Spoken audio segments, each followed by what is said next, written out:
ലോകകപ്പിന്റെ നോക്കൌട്ട് ഘട്ടത്തിൽ ഗോളില്ല എന്നുള്ള വലിയ നിരാശ അല്ലെങ്കിൽ ആ പഴിയടക്കം ഇന്ന് മാറ്റിമറിക്കാനും റൊണാൾഡോയ്ക്ക് ആയി എന്നുള്ളത് തന്നെയാണ്. ഇഞ്ചുറി ടൈമിലെ പോർച്ചുഗലിന്റെ ആ ഗോളും അനുവദിക്കപ്പെടാതെ പോയ ക്രൊയേഷ്യൻ ഗോളും നീട്ടിയെടുത്തത് ക്രിസ്ത്യാനോ റൊണാൾഡോയുടെ ലോകകപ്പ് പ്രതീക്ഷകളാണ്. ആദ്യ പകുതിയിൽ നിറം മങ്ങിയെങ്കിലും ക്രിസ്ത്യാനോ ആണ് പോർച്ചുഗലിനെ മത്സരത്തിലേക്ക് മടക്കി കൊണ്ടുവന്നത്. ലോകകപ്പ് നോക്കൌട്ട് മത്സരത്തിൽ ഗോൾ നേടുന്ന ഏറ്റവും പ്രായം കൂടിയ താരമായും റൊണാൾഡോ മാറി. കളിയിലെ താരവും മറ്റാരുമായിരുന്നില്ല.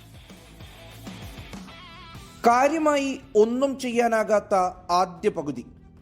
ക്രൊയേഷ്യൻ ബോക്സിനുള്ളിൽ റൊണാൾഡോയ്ക്ക് പന്ത് തട്ടാനേയായില്ല.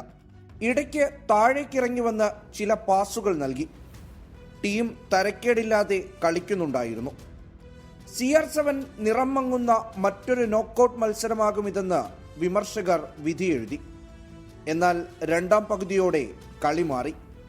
ക്രൊയേഷ്യ ഗോളടിച്ചപ്പോൾ റോണോ തന്റെ ബീസ്റ്റ് മോഡ് ഓൺ ചെയ്തു.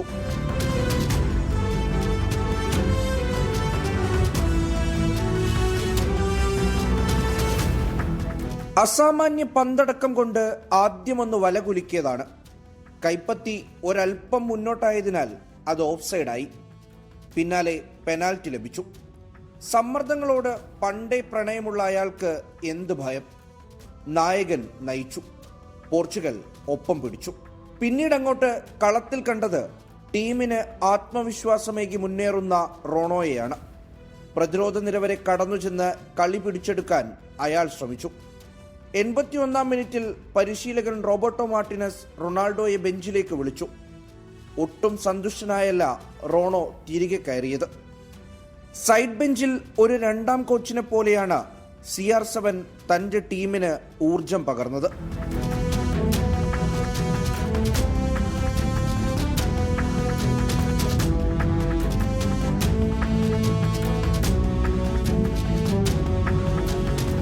ഇനി പ്രീ ക്വാർട്ടർ പോരിനായുള്ള തയ്യാറെടുപ്പാണ്. എതിരാളികൾ സ്പാനിഷ് സംഘവും. 8 വർഷം മുൻപ് റഷ്യയിൽ സ്പെയിനെ മുട്ടുകുത്തിക്കാൻ പുറത്തെടുത്ത മാജിക് തനിക്കിപ്പോഴും വഴങ്ങുമെന്ന് തെളിയിക്കാനുള്ള ഒരുക്കത്തിലാണ് Cristiano Ronaldo. World cup desk 24.